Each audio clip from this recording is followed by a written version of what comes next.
துல்லியமாக தினசரி நடப்பு நிகழ்வுகளையும் கல்வி, விளையாட்டு, அரசியல், வாழ்க்கை முறை, மருத்துவம், தொழில்துறை, சினிமா, பொழுதுபோக்கு போன்ற பல்வேறு நிகழ்ச்சிகளையும் உடனுக்குடன் காண கேப்டன் டிவி மற்றும் கேப்டன் நியூஸ் சமூக வலைத்தள பக்கங்களோடு இணைந்திருங்கள்.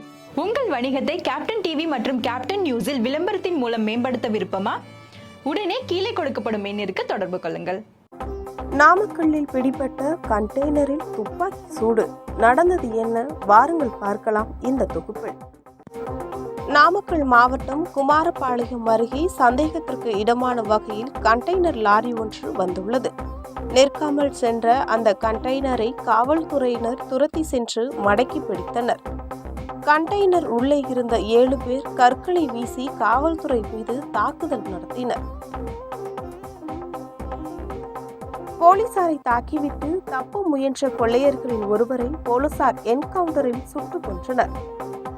கொள்ளையர்கள் தாக்கியதில் குமாரபாளைய காவல் ஆய்வாளர் தவமணி, உதவி ஆய்வாளர் ரஞ்சித் காயமடைந்துள்ளார். பிடிபட்ட லாரி ராஜஸ்தானை சேர்ந்தது. லாரிக்குள் இருந்த காரில் நம்பர் பிளேட் இல்லை. கண்டெய்னரில் ரூபாய் 66 லட்சம் இருந்ததாக தகவல் தெரிவித்துள்ளனர். 5 பேர் கைது, ஒருவர் தப்பியோடியுள்ளனர். கேரள மாநிலம் திருச்சூரில் ஏடிஎம்மில் இருந்து கொள்ளையடிக்கப்பட்ட பணம் என காவல்துறையினர் தற்போது தகவல் தெரிவித்துள்ளனர்.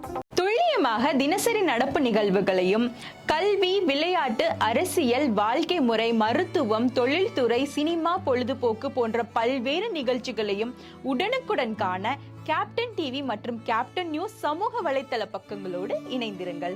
உங்கள் வணிகத்தை கேப்டன் டிவி மற்றும் கேப்டன் நியூஸில் விளம்பரத்தின் மூலம் மேம்படுத்த விருப்பமா? உடனே கீழே கொடுக்கப்படும் எண்ணிற்கு தொடர்பு கொள்ளுங்கள்.